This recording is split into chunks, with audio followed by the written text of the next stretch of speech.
นะครับเหมือนเดิมวันนี้มาแล้วลิทเทิลแมนนะครับรุ่น Creator C33 ลิทเทิลแมนไม่ได้มีแต่แฮนด์ทูลนะมีดเขาก็มีแล้วก็ทำที่อเมริกาด้วยนะครับอย่างนี้ที่สำคัญที่ด้านท้ายมันมี snap link ด้วยนะครับไอ้ snap link ตัวเนี้ยมันไม่ได้เอาไว้ล็อกกางเกงอย่างเดียวนะเอาไว้เป็นที่เปิดกดก็ได้นะครับเวลาเก็บเพื่อนๆถ้าเก็บไม่เป็นเนี่ยจะพับไม่ได้กดตรงนี้เบาๆพับเข้าไป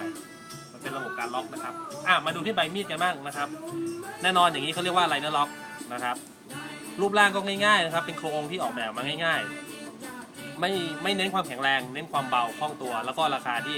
ไม่แพงนะครับเหล็กตัวนี้ก็เป็นเหล็กไฮคาร์บอนทั่วๆไป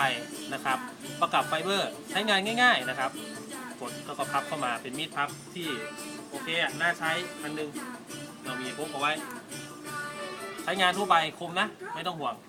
หายตกไม่เสียดาย790 Made in USA นะครับลิทเทิลแมนจับจองก็ได้ตัวนี้เป็นรุ่น C33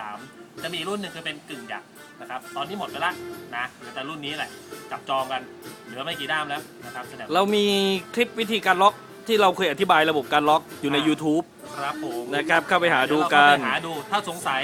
ก็สอบถามกลับมาไลน์เนอร์ล็อกเป็นยังไงแบ็คล็อกเป็นยังไงจะตอบกลับไปทางวิดีโอมาให้เรตติ้งกันนะครับเหมือนเดิม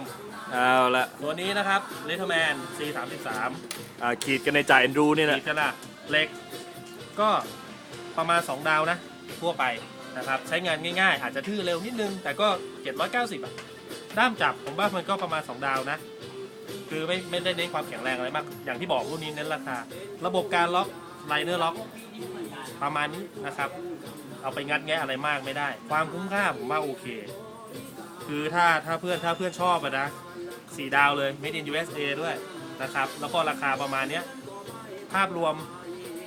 ผมให้ประมาณ2ดาวนะครับตัวนี้เน้นที่ความคุ้มค่ามากกว่าที่ผมบอกนะนักเล่นมีดหน้าใหม่ๆหรือคนต้องการซื้อมีดสักเล่มหนึ่งไม่อยากเสียดายตังค์มากนะครับ790ผมว่าเป็นทางเลือกที่ดีนะไลน์ ID เรามันดีแคป2010เราก็จะโพสต์มีดโพสต์อะไรโพสต์ยับลงไปนั้นน่ะไปติดตามดูกันเอาหรือดูวิดีโอย้อนหลังก็ได้นะครับ YouTubeพิมพ์มันดีแคป2010เข้าไปให้คอมเมนต์กันหรือสงสัยอะไรก็พิมพ์มาถามเราก็จะได้ถ่ายวิดีโอตอบท่านไปนะครับและที่สำคัญ what you want อะไรก็ได้มีดไฟฉายนาฬิกาที่คุณอยากได้โพสต์มาเราจะหามาให้ที่สำคัญไม่มีมัดจำนะครับขอบคุณมากครับ